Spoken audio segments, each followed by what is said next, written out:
Hi everyone, I'm David Fisher and this is Presidential Chronicles, the series of books and videos on American history as seen through the lives of the presidents of the United States. This episode is from the life of John Adams, and the focus is retirement. John Adams actually starts his retirement a little bit early. He decides not to attend the inauguration of his successor, Thomas Jefferson. He's bitter about losing, and he gets out of town on the morning stage, leaving at 4 o'clock in the morning, decides not to attend the festivities, one of only 3 presidents to do so. So kind of a sour note on which Adams left office, bringing an end to a quarter century of service to his country. But he's got another quarter century to go, the 5th longest post-presidential tenure in American history. But unlike his immediate predecessor and successor, George Washington, Thomas Jefferson, there's not a lot of people showing up at his house, at Peacefield, his farm in Braintree, Massachusetts. In fact, there's very few people. It's mostly just family and some local friends. And this is where Adams spends roughly the next 25 years, contemplating mostly his place in history. Adams was always independent. He was rarely popular, but he was opinionated, and in his retirement, he was as opinionated as ever. In fact, he was obsessed with how he was going to be viewed by history. He writes a note to his son, John Quincy Adams, convinced that jealousy, envy, treachery, perfidy, malice, without cause of provocation and revenge, without inquiry of offense, was the thanks he had received from a country that had tossed him aside like an old dray horse. Well, there was a little truth to that, although many would argue that there was provocation. Adams was not very diplomatic in terms of how he dealt with most people. He was vain, he was crotchety, and so the fact that he had been kind of tossed aside was a bit of his own doing, but he still resented it. He was bitter about it as he's again going through his retirement. He starts reading everything under the sun. In fact, he also starts writes his own memoirs, but he can't get through it. He's not happy with it. He puts it aside. It's never published. Among the books he reads, he's very critical of anyone who is critical of him. He actually takes the books out himself. He's reading them along and he takes his pen. He writes critiques of the books in the margins of the book itself, getting some of his frustration out, which is all built up inside him. But a couple times he goes further than that. There's a gentleman by the name of John Taylor of Virginia who wrote a book that was critical of Adams. So Adams responded not with 1 letter or 2 letters, but 33 letters. He writes John Taylor complaining about his book. And then there's poor Mercy Warren. Mercy Warren had been a family friend of John and Abigail Adams for years. Well, she writes a book on the founding of the American Republic. She says some kind things about Adams, but also holds him account to some of his monarchical tendencies and criticizes him that he had been corrupted by European royalty. Well, Adams blows a gasket and he writes to her, "Corrupted, madam!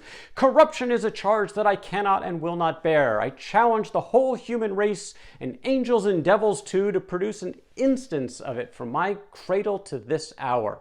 That's 1 line out of 10 letters he sends to his close friend, Mercy Warren, who's at her wit's end with his responses to her book. But Adams has a lot of pent-up anxiety around how he is being treated and will be treated. Now, Adams is silent on one thing. His communication with Thomas Jefferson, his successor, non-existent. He's off in Braintree, Jefferson's running the country, they don't speak, they don't write, no communication whatsoever for the man who had been his closest friend about a decade or so before. Now they're not talking. But after Jefferson leaves office, a mutual friend, Benjamin Rush, tries for a rapprochement, tries to get them to start communicating again. And late in 1811, Adams is the first to give a sign, and he tells Rush, "I always loved Jefferson, and I still love him." And Rush communicates this comment to Jefferson, who's thrilled and overjoyed that maybe there is an opportunity to resume their very close friendship before their political differences had really set them apart. So Adams takes the first step in actually writing a letter. New Year's Day, 1812, he sends Jefferson a note along with a gift of some speeches that John Quincy Adams had recently given at Harvard, and Jefferson begins to respond. Over the next 14 years, 157 letters would pass between Peacefield and Monticello, Jefferson's home. more than half were written by Adams. He was always the more anxious to sort of put pen to paper and write, and also more interested in taking on some of their controversial background. Jefferson wasn't as inclined to engage in some of those debates, and in truth, most of the letters don't go there. Both knew that they were writing for posterity, that these letters would be published, and neither one of them wanted to end their lives. Now that they were kind of back together from a communication standpoint, neither one wanted to end that. And so they steered clear of the most controversial things that had separated them in the past. They did have one substantive debate, and that was on the topic of aristocracy. This was one of the greatest concerns by Adams. He says in one of his letters to Jefferson that you are afraid of the one, I the few. You are apprehensive of monarchy, I of aristocracy. And Jefferson counters back with a different view of the aristocracy. He calls them two aristocracies, natural and artificial. The natural aristocracy Jefferson is very fond of. In this, it's people who rise up through their own skills and hard work to achieve the higher levels of society, almost sort of the American dream, where anyone can rise up with no caste system keeping them down. He's fond of the natural aristocracy. What Jefferson can't stand is the artificial aristocracy, which is done by heredity, by birth, which he has no countenance for. But Adams doesn't see the difference. He's nervous that anyone who reaches that state is going to use that spot in society and the power that they get from that to use it in a despotic way against the masses. It's one of the reasons why he advocated a bicameral legislature. He wanted to isolate the aristocrats in the Senate, the upper house, but leave the lower house more to the people as a check on the aristocracy. But this is one of the substantive debates that they go back and forth on. Most of the letters between Adams and Jefferson are much more benign. They talk about agriculture, science, and frankly, they talk a lot about growing old, losing their eyesight, being unable to write. These are the final treasures of their lives, are reading and writing, and those are being harder to do as they grow infirm, and their letters certainly reflect this. Peacefield, Adams's home, is actually filled with quite a few relatives, grandchildren, nieces and nephews. He had lost his son Charles to alcoholism late in his presidency. He lost his daughter Nabby to cancer in 1813. And then he loses his wife of 54 years. Abigail loses a bout with typhoid in 1818. So there are a lot of grandchildren around, and again, nieces and nephews. Adams is good with them. But those last 8 years without Abigail were very hard, again, as he was losing medically, and he had lost his closest companion.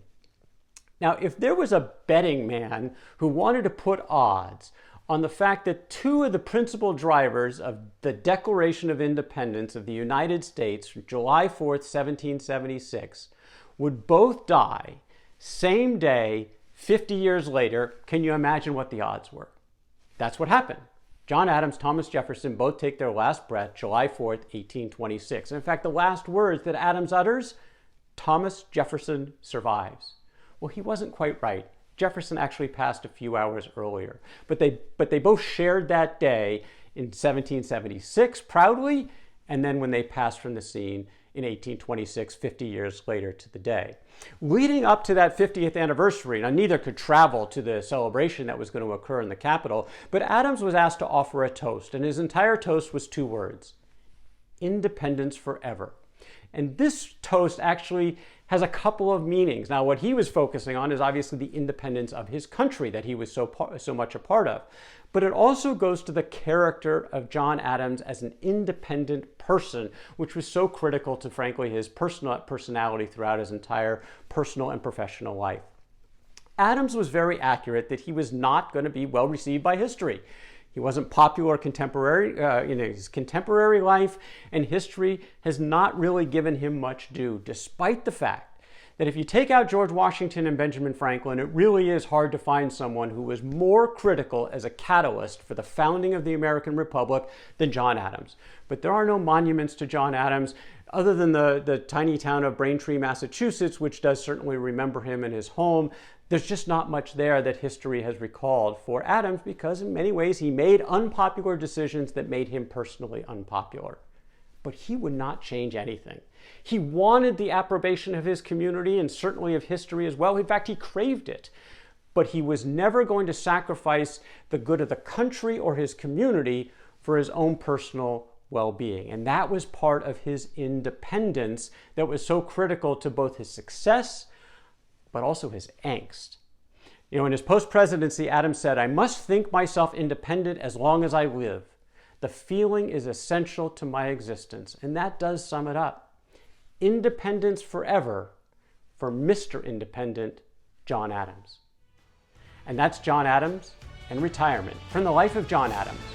For more presidential chronicles, check out my books on Amazon.com, and don't forget to subscribe to my YouTube channel. Until next time, I'm David Fisher, and this is Presidential Chronicles.